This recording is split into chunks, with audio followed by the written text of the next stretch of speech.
नमस्कार, मी प्रणाली भोसले. माझे कोकणच्या बातमीपत्रात आपल्या सर्वांचं मनपूर्वक स्वागत करते. बातमीपत्राला सुरुवात करण्याआधी पाहूयात हेडलाईन्स. लोटे MIDCवर पाणी टंचाईचे संकट. 48 तासात कारखाने बंद पडण्याची भीती. पंचक्रोशीतील 19 गावांचा पाणीपुरवठा ठप्प. पावसासाठी ग्रामस्थांचे पारंपरिक साकडे. खांदवाडीत होळी परंपरा संपन्न. वरुण राजाच्या प्रतीक्षेत शेतकरी चिंतेत. बांदा दाणोली मार्गावर राज्य उत्पादन शुल्क विभागाची मोठी कारवाई. 8 लाखांचा मुद्देमाल जप्त. वाहनासह मद्य ताब्यात. आणि सावित्री नदीत वाळू उपशाचा आरोप. रात्रीच्या अंधारात वाळू चाळणीचा प्रकार. प्रशासनाच्या भूमिकेवर प्रश्नचिन्ह. पाहुयात सविस्तर वृत्त. रत्नागिरी जिल्ह्यातील खेड तालुक्यातील लोटे परशुराम औद्योगिक वसाहतीवर सध्या पाणी टंचाईचे गंभीर संकट ओढावले असून पुढील 48 तासात बहुतांश कारखाने बंद पडण्याची भीती व्यक्त करण्यात आली आहे. लोटे परशुराम उद्योजक संघटनेचे अध्यक्ष ॲडव्होकेट राज आमरे यांनी पत्रकार परिषदेत ही माहिती दिली. लोटे MIDC सह परिसरातील 19 गावांना याच यंत्रणेतून पाणी पुरवठा केला जातो. मात्र कोयना धरणातील पाणीसाठा कमी झाल्याने वीज निर्मितीनंतर वाशिष्ठी नदीत येणारे पाणी बंद झाले असून MIDCच्या उच्चंदन केंद्राजवळही पाणी उपलब्ध नसल्याने गेल्या 6 ते 7 दिवसांपासून पाणी पुरवठा विस्कळीत झाला.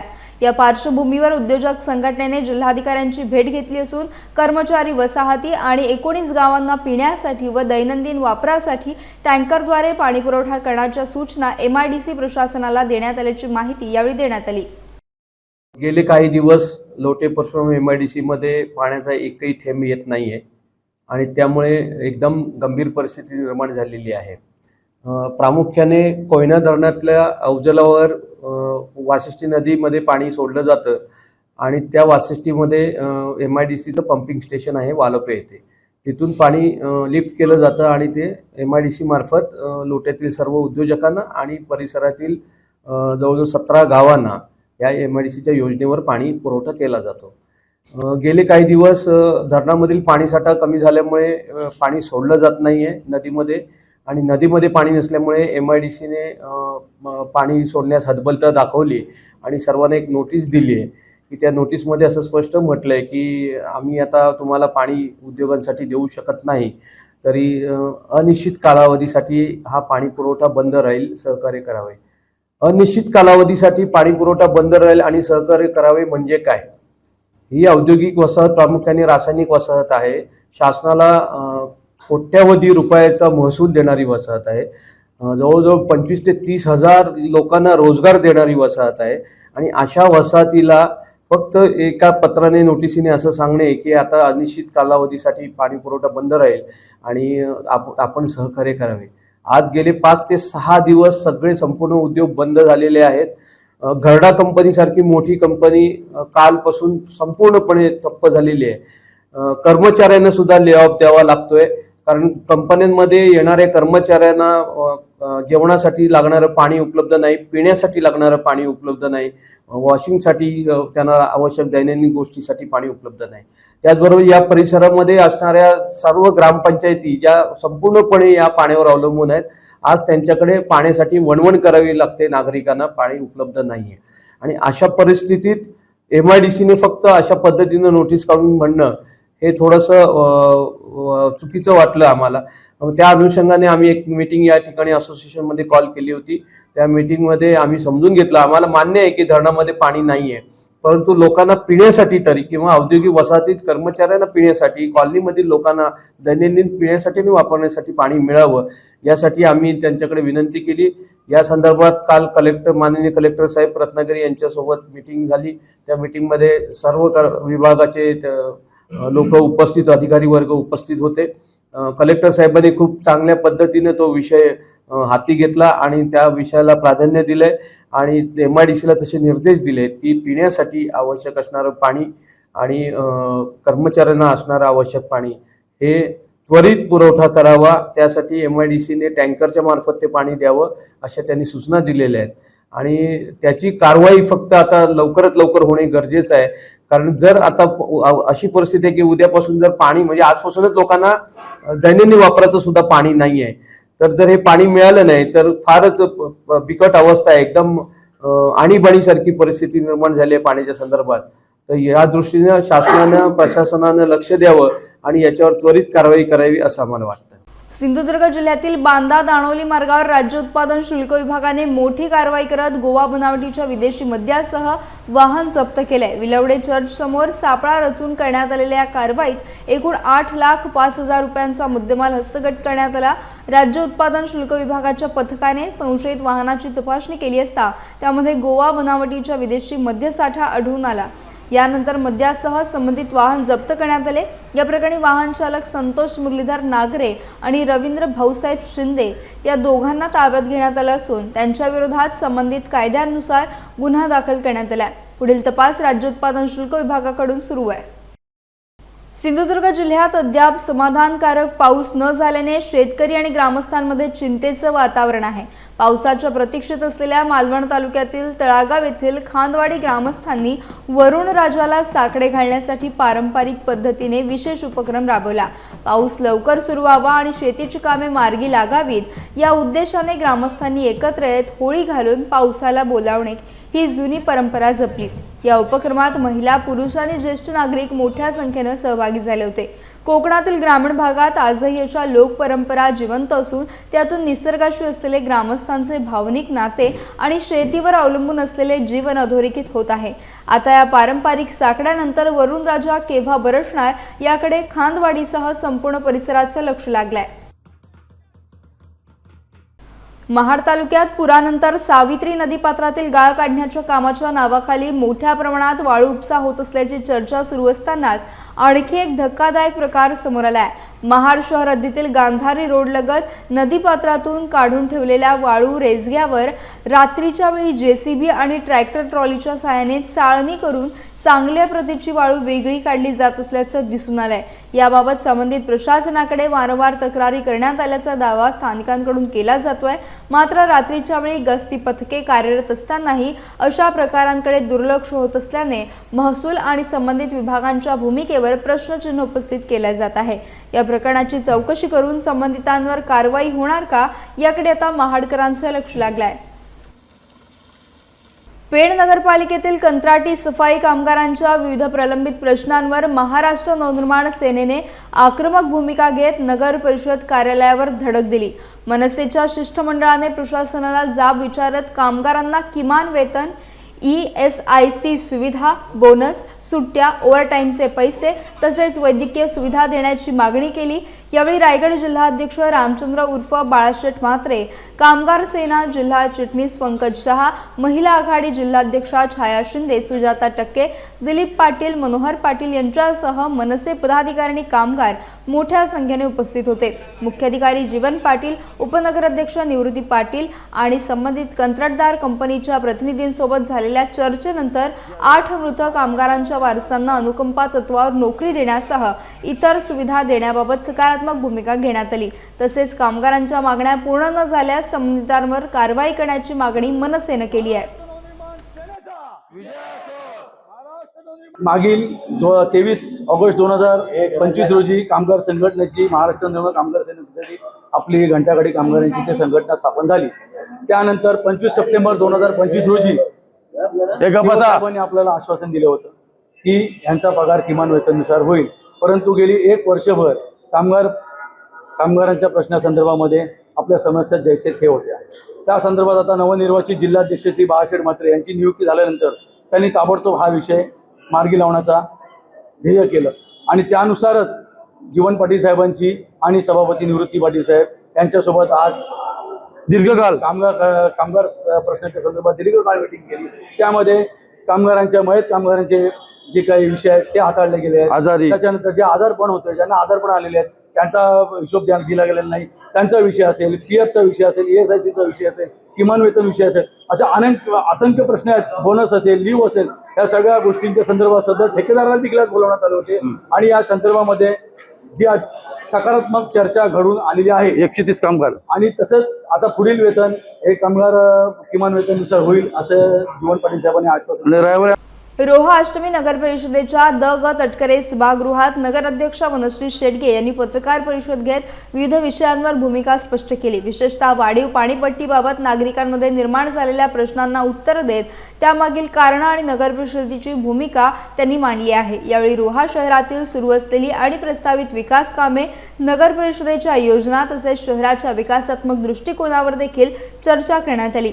या पत्रकार परिषदेला मुख्याधिकारी अजय कुमार एडके, उपनगराध्यक्ष अहमद दर्जी, सभापती मयूर दिवेकर, महेश कोलटकर, रवींद्र चाळके, नगरसेवक अजित मोरे यांच्यासह नगर परिषदेचे पदाधिकारी उपस्थित होते।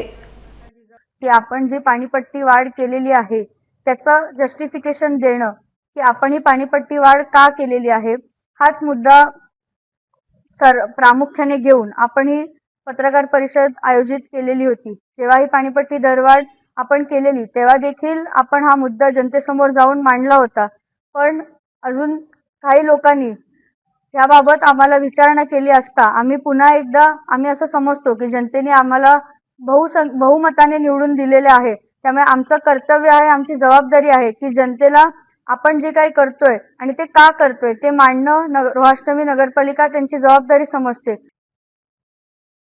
आपण सगळेच जाणतो की सुपर एल निनोचं संकट हे आपल्याला भेडसावत आहे आणि पाऊस त्यामुळे लांबणीवर गेलेला आहे। मेट्रोपॉलिटन सिटीज मोठ्या असतील, मग त्यात नवी मुंबई असो, मुंबई असो, पुणे असो, इथे पाणी टंचाई केली जात आहे आणि पाणी कपात देखील केली जात आहे। पण मला सांगायला खरंच समाधान वाटतं की रोहा अष्टमी नगरपालिका ही सातत्याने पाणी पुरवठा आपल्या नागरिकांसाठी करत आहे आणि पाणी पुरवठा करणं ही नगरपालिकेची नक्कीच प्राथमिक जबाबदारी आहे आणि ते असंच सतत करण्याचे प्रयत्न आमच्या परीने नक्कीच येणाऱ्या काळात देखील केले जातील। पण एक जागरूक नागरिक म्हणून रोहेकरांनी नेहमीच प्रशासनाला हेल्प केलेली आहे, नेहमीच प्रशासनाला सहकार्य केलेलं आहे। तर मी पुन्हा एकदा सर्व रोहा अष्टमीकर नागरिकांना नम्रतेने विनंती करते की जे संकट आपल्याला भेडसावत आहे तुमच्या परीने देखील तुम्ही तुमचा सहभाग ह्याच्यात नोंदवून तुमच्या परीने पाणी बचत कसं करता येईल, जास्तीत जास्त झाडं कशी लावता येतील, त्याच्या व्यतिरिक्त आपले जे टाक्या असतील त्या ओव्हरफ्लो जाण्यासाठी फ्लोटिंग बॉल वॉल वगैरे लावणं म्हणजे 250-300 रुपयाचा तो खर्च असतो। प्रत्येक सोसायटीने ते लावून पाणी बचत करणं, तर अशा प्रकारचं आव्हान आणि विनंती मी तुम्हाला करू इच्छिते। रायगड जिल्ह्यातील अलिबाग पेण मार्गावरील धरमतर पुलाजवळ झालेल्या भीषण रिक्षा अपघातात एका प्रवाशाचा मृत्यू झाला असून चालकासह आणखी एक जण जखमी झालाय।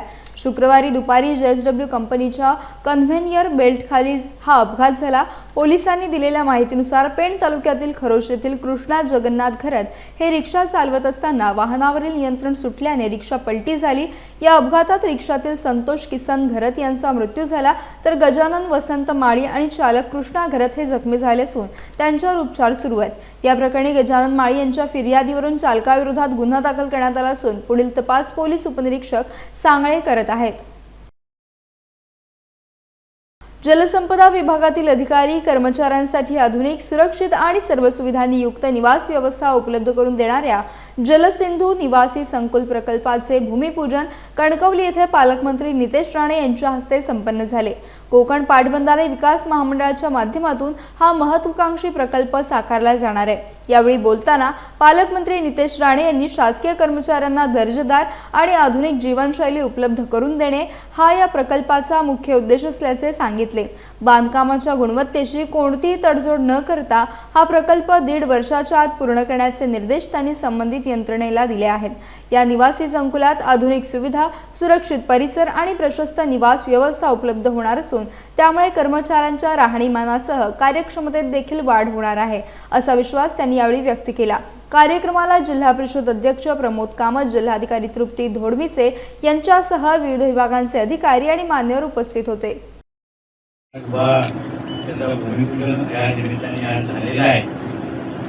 साधारण साहेब आमच्याकडे तक्रार असते की आमच्याकडे अधिकारी येत नाही किंवा दुर्गम जिल्हा असल्यामुळे जास्त कोणी इथे पोस्टिंग घ्यायला मागत नाही। पण अशा पद्धतीचं अगर राहण्याची सोय तुम्ही करत असाल तर 100% पदं भरून घेण्यासाठी काही हरकत नाही। काय पूर्ण याचा प्लॅन मी स्वतः पाहिला आणि आता फोटो पाहिल्यानंतर पाटीलजी आता इथून जाण्याचं काहीच कारण नाही। आणि शनिवार रविवार पण इथे राहायला नाही हरकत नाही, कारण सगळेच फॅसिलिटी तुम्ही देताय. आणि यांनी ठणकावून सांगितलेलं आहे की 1.5 वर्षामध्ये आपण लोकार्पण पण करून टाकू. आणि मला विश्वास आहे अन्य प्रकल्प अन्य धरणं उशिरा चालू होतील, हे उशिरा होणार. शिवसेना पक्षाच्या वर्धापन दिनाचे औचित्य साधत युवा सेना माणगाव तालुक्याच्या वतीने गोरगरीब जनतेच्या सेवेसाठी रुग्णवाहिका सेवा सुरू करण्यात आली. माणगाव उपजिल्हा रुग्णालय येथे आयोजित लोकार्पण सोहळा राज्याचे मंत्री भरत गोगावले आणि शिवसेना कोअर कमिटी सदस्य विकास गोगावले यांच्या प्रमुख उपस्थितीत उत्साहात पार पडला. यावेळी मंत्री भरत गोगावले यांच्या हस्ते रुग्णवाहिकेचे लोकार्पण करण्यात आले. पक्षाच्या वर्धापन दिनी सुरू करण्यात आलेली ही रुग्णवाहिका सेवा सर्वसामान्य नागरिकांसाठी अखंडितपणे सुरू राहील अशी ग्वाही त्यांनी दिली. या कार्यक्रमाला तालुका प्रमुख ॲडव्होकेट महेंद्र माणकर, वैद्यकीय अधीक्षक डॉक्टर महेश मेहता, डॉक्टर संतोष कामेरकर, युवा सेना जिल्हा प्रमुख विपुल भारे, राजाभाऊ रणपिसे, निलिमा घोसाळकर, विलास शिंदे, दिनेश हरवंडकर, डॉक्टर परेश उभारे, ज्ञानेश्वर उतेकर यांच्यासह शिवसेना युवा सेनेचे पदाधिकारी आणि रुग्णालय कर्मचारी कार्यकर्ते मोठ्या संख्येने उपस्थित होते. लागतील. दिघे साहेबांनी वह्यांचं वाटप सुरू केलं आणि बाळासाहेबांनी ॲम्ब्युलन्स आणि रक्तदान शिबिर या 2-3 गोष्टी काहींच्या स्मरणामध्ये राहण्यासारख्या आपल्याला सगळ्यांना कल्पना आहे. आज ही ॲम्ब्युलन्स आम्ही देतोय ही ना नफा ना तोटा या तत्वावरती आहे, परंतु ड्रायव्हर, डिझेल आणि थोडी झीज पाणी होते ते आम्ही फार मोठी जास्त अमाऊंट नाही सांगणार, परंतु गोरगरिबाला परवडेल अशा पद्धतीने ही ॲम्ब्युलन्स चालवली जाईल.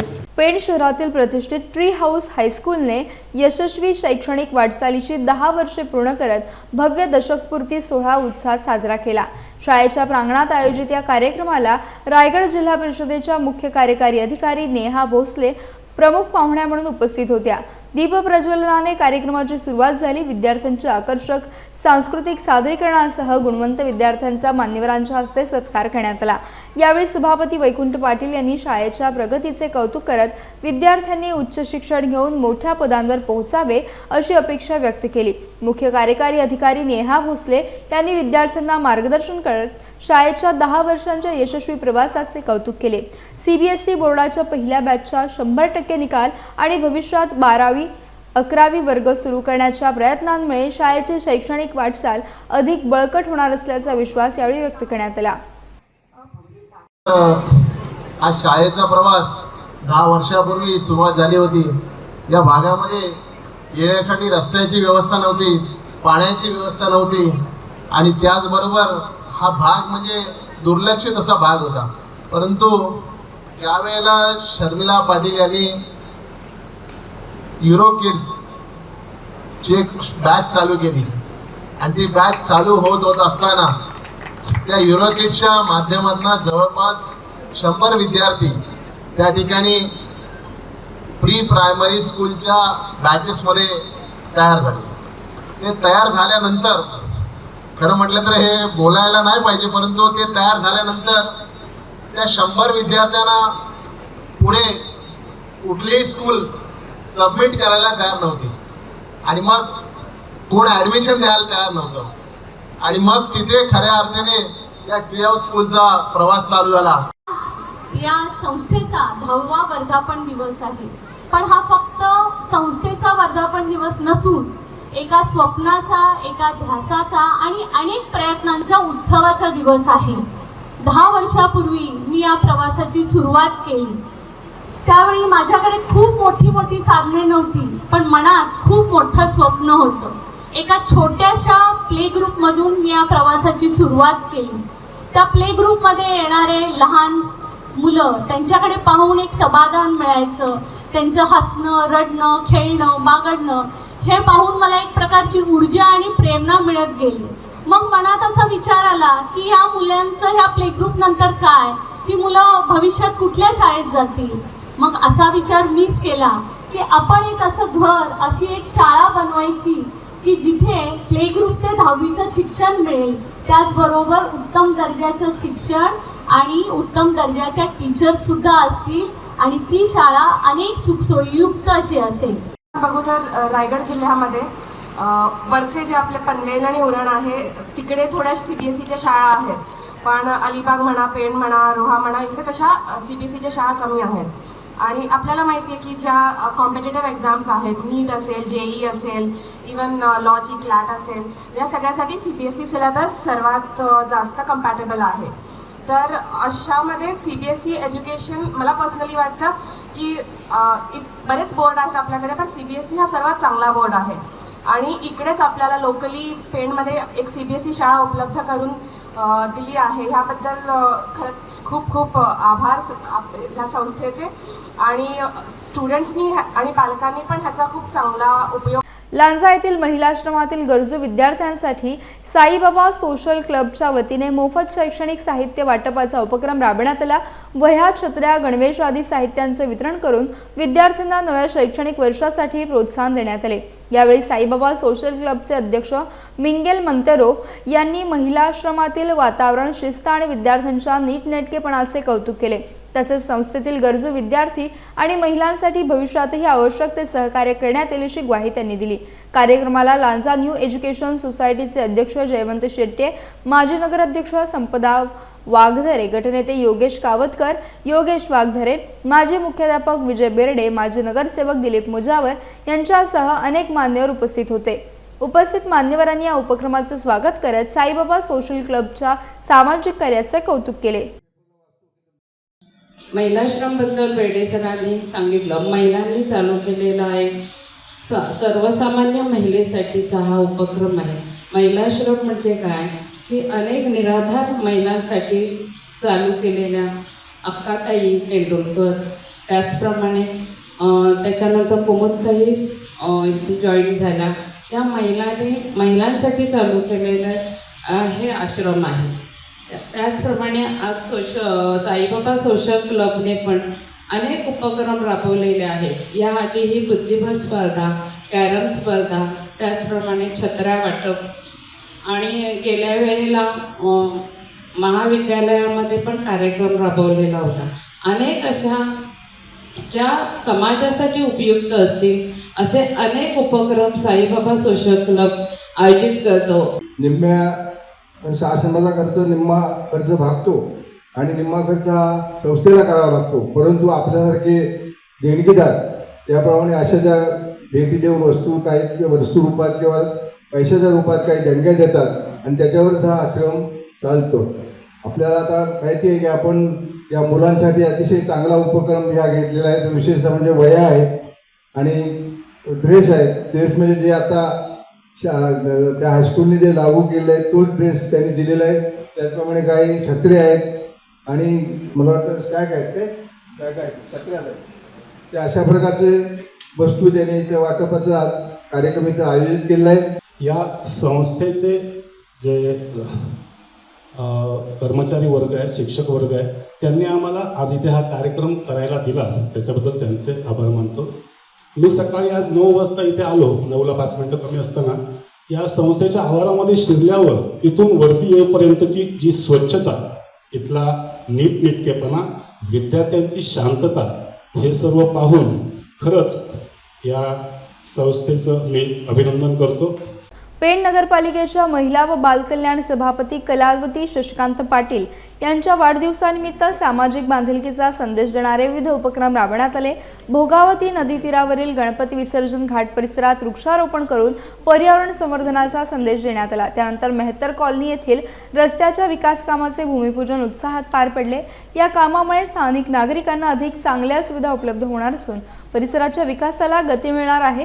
यावेळी नगराध्यक्ष प्रीतम पाटील, उपनगराध्यक्ष निवृत्ती पाटील, सभापती स्मिता पेणकर, आफरीन अखवारे, आनंद जाधव, ज्येष्ठ नगरसेविका सुनीता जोशी, सुशीला ठाकूर, मालती म्हात्रे, नगरसेविका पल्लवी कालेकर यांसह अनेक मान्यवर उपस्थित होते. क्रमांक 1च्या नगरसेविका आणि पेण नगर परिषदेच्या महिला बालकल्याण सभापती कलावतीताई पाटील यांचा वाढदिवस. या वाढदिवसानिमित्त त्यांना खूप खूप शुभेच्छा देते. वाढदिवसाचं औचित्य साधून आज त्यांनी पर्यावरणाचा समतोल राखणं ही प्रत्येक नागरिकाची जबाबदारी आहे आणि या जबाबदारीचं भान ठेवून अनेक झाडं लावण्याचा कार्यक्रम आपल्या विसर्जन घाटाच्या शेजारच्या या भागात घेतलाय. वर्ष 30-35 वर्ष एक चांगल्या शिक्षिका, चांगल्या मुख्याध्यापिका म्हणून अनेक विद्यार्थी घडवण्याचं काम त्यांनी केलंय. नगरसेवक व्हायच्या आधी पण त्यांची ओळख या प्रभागाला आणि पेण शहराला ही खूप चांगल्या प्रकारे होती आणि आज नगरसेविका झाल्यानंतर समाजसेवेचा अजून एक वसा त्यांनी स्वीकारलाय आणि तो अत्यंत उत्तम आणि चांगल्या पद्धतीने त्या सांभाळतायत. त्याबद्दल त्यांचं कौतुक करते. रायगड जिल्ह्यातील प्रतिष्ठित आणि सक्रिय पत्रकार संघटनांपैकी एक असलेल्या रोहा प्रेस क्लबच्या नव्या कार्यकारिणीची घोषणा करण्यात आली आहे. रोह्यातील ज्येष्ठ पत्रकार डॉक्टर श्याम लोखंडे यांची अध्यक्षपदी बिनविरोध निवड झाल्याने पत्रकारांमध्ये समाधानाचं वातावरण आहे. माजी अध्यक्ष सुहास खरिवले यांच्या अध्यक्षतेखाली आणि ज्येष्ठ पत्रकार राजेंद्र जाधव यांच्या मार्गदर्शनाखाली हा निवड सोहळा पार पडला.